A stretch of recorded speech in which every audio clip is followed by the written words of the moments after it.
ಸಿದ್ದರಾಮಯ್ಯ ರಾಜೀನಾಮೆ ಈ ಶಬ್ದ ಕೇಳಿದ ತಕ್ಷಣವೇ ಒಂದಿಷ್ಟು ಬೇರೆ ಬೇರೆ ಶಬ್ದ ಸಂಚಾರ ಮಾಡ್ತಾ ಇದೆ.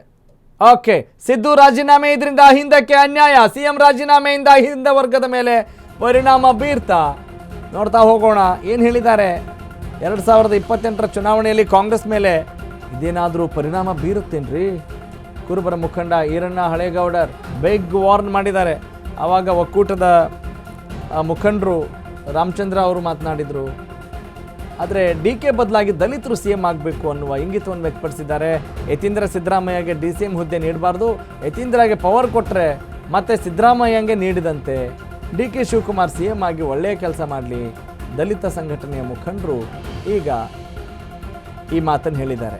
ದಲಿತ ಸಂಘಟನೆಯ ಮುಖಂಡ ಮುತ್ತಣ್ಣ ಬೆನ್ನೂರು ಈ ಹೇಳಿಕೆಯನ್ನು ಕೊಟ್ಟಿದ್ದಾರೆ. ಇದು ಬಾಗಲಕೋಟೆಯ ಜನರ ಒಂದು ಮನದಾಳ ಕೂಡ ಹೌದು ಅನ್ನುವ ಸುದ್ದಿ ಈಗ ನಿಮ್ಮ ಅಶ್ವವೇಗ ನ್ಯೂಸ್ಗೆ ಸಿಗ್ತಾ ಇದೆ.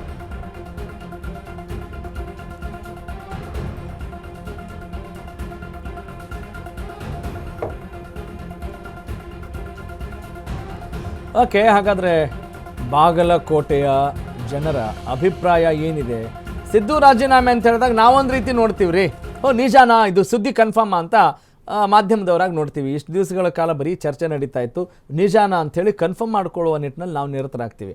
ಆದರೆ ಬರೀ ವೀಕ್ಷಕರು ಏನು ಮಾಡ್ತಾರೆ, ಅಥವಾ ಸುಮ್ಮನೆ ಕ್ಯೂರಿಯಾಸಿಟಿಗೆ ರಾಜಕೀಯದ ಬಗ್ಗೆ ಆಸಕ್ತಿ ಇರೋರು ಹೌದಾ ಏನಾಗತ್ತಪ್ಪ ನೆಕ್ಸ್ಟು ಅನ್ನೋ ಕ್ಯೂರಿಯಾಸಿಟಿ ಇರುತ್ತೆ. ಆದರೆ ಇನ್ನು ಕೆಲವರು ಆ ಸಮುದಾಯದ ಬೆಂಬಲಿಗರು ಏನು ಹೇಳ್ಬೋದು ಅನ್ನೋದು ಬಹಳ ಕುತೂಹಲ ಮೂಡಿಸಿದೆ. ಎಸ್, ಈಗ ಬಾಗಲಕೋಟೆಯ ಜನರ ಒಂದು ಮನದಾಳ ಕೆಲವರು ಮಾತನಾಡಿದ್ದಾರೆ. ಏನು ಮಾತನಾಡಿದ್ದಾರೆ ಬನ್ನಿ ಗಮನಿಸೋಣ. ಇವತ್ತು ಪ್ರಸ್ತುತ ಕರ್ನಾಟಕ ಸರ್ಕಾರದಲ್ಲಿ ಮುಖ್ಯಮಂತ್ರಿ ಬದಲಾವಣೆ ಬಗ್ಗೆ ಸುದ್ದಿ ಕೇಳಿದ್ದೀವಿ. ನಿಜವಾಗಲೂ ಮುಖ್ಯಮಂತ್ರಿ ಸಿದ್ದರಾಮಯ್ಯನವರು ರಾಜೀನಾಮೆ ಕೊಡೋದು ಭಾಳ ಸೂಕ್ತ.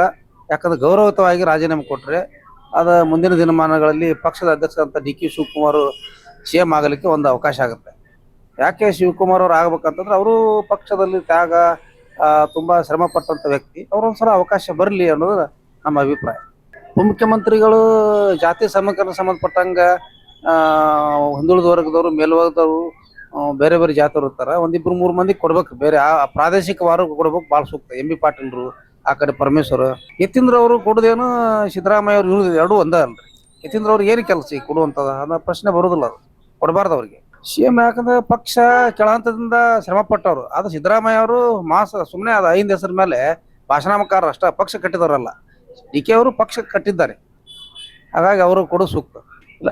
ಈ ಪ್ರಸ್ತುತ ಸನ್ನಿವೇಶದಲ್ಲಿ DK ಶಿವಕುಮಾರ್ ಯೋಗ್ಯ ವ್ಯಕ್ತಿ. ಯಾಕಂದ್ರೆ ಅದ್ರ ಬಿಟ್ಟರೆ ಯಾರು ಇಲ್ಲ, ಪಕ್ಷ ನಿಭಾಯಿಸುವಂತ ಕೆಪಾಸಿಟಿ ಇರೋರು ಅವರೇ. ಸಿದ್ದರಾಮಯ್ಯ ನುಡಿದಂತೆ ನಡೆಯುತ್ತಿದ್ದಾರೆ. ಅವರು ಅಧಿಕಾರ ಸ್ವೀಕಾರ ಸಂದರ್ಭದಲ್ಲಿ 2.5 ವರ್ಷ CM ಆಗಿ 2 ವರ್ಷ ಇನ್ನೊಬ್ಬರ ಅಧಿಕಾರ ಕೊಡುವುದಾಗಿ ಮಾತುಕತೆ ಆಗಿದ್ದು, ಅದರಂತೆ ಇವರು ನಡೆಯುತ್ತಿದ್ದಾರೆ. 2 ವರ್ಷದ ಹಿಂದೆನೇ ಕೊಡ್ಬೇಕಾಯ್ತು, ಸ್ವಲ್ಪ ಲೇಟ್ ಆಗಿ ರಾಜೀನಾಮೆ ಕೊಡ್ತಿದ್ದಾರೆ. ಒಳ್ಳೆಯ ನಿರ್ಧಾರ, ಸಿದ್ದರಾಮಯ್ಯ ಅವರು ಒಳ್ಳೆಯ ನಿರ್ಧಾರ. DK ಶಿವಕುಮಾರ್ ಅವರು ಮುಖ್ಯಮಂತ್ರಿ ಆದರೆ ಒಳ್ಳೆಯದಾಗುತ್ತೆ. ಅವರು ಬಹುದಿನಗಳಾದ ಆಶೆ ಹಾಗೂ CM ಅಭ್ಯರ್ಥಿ ಒಳ್ಳೆಯ ನಿರ್ಧಾರ ತೆಗೆದುಕೊಳ್ಳುತ್ತೆ. CM ಅಭ್ಯರ್ಥಿ ಸಿದ್ದರಾಮಯ್ಯನವರು ರಾಜೀನಾಮೆ ಕೊಡಬೇಕು.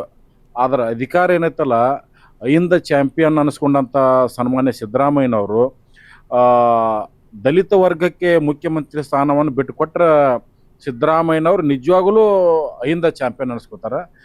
ಒಂದ್ ವೇಳೆ DK ಶಿವಕುಮಾರ್ ಏನಾದರೂ ಅಧಿಕಾರ ಬಿಟ್ಟು ಕೊಟ್ರಂದ್ರೆ ಅಹಿಂದ ಚಾಂಪಿಯನ್ದಿಂದ ಸಿದ್ದರಾಮಯ್ಯನವರು ಹೊರಗೆ ಬರ್ತಾರೆ.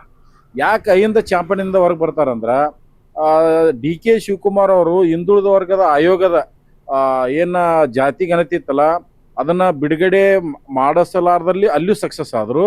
ಏನು 2015ರಲ್ಲಿ ಏನು ಸಿದ್ದರಾಮಯ್ಯನವ್ರು ಇವರೇ ಘೋಷಣೆ ಮಾಡಿದ್ರ ಜಾತಿ ಗಣತಿ ಯಾವುದು ಕಾಂತರಾಜ್ ವರದಿಯನ್ನು ಬಿಡುಗಡೆ ಮಾಡಲಿಲ್ಲ. ಒಳ್ಳೆ ಈಗ ಬಂದಂತ ವರದಿಯನ್ನು ಕೂಡ ಬಿಡುಗಡೆ ಮಾಡಲಿಲ್ಲ. ಇವರೇ ಮಾಡಿಸಿದಂತ 2-3 ತಿಂಗಳದೊಳಗೆ ಮಾಡಿಸ್ಕೊಡ್ತೀವಿ ಅಂತ ಹೇಳಿದ್ರು, ಅದನ್ನು ಬಿಡುಗಡೆ ಮಾಡಲಿಲ್ಲ.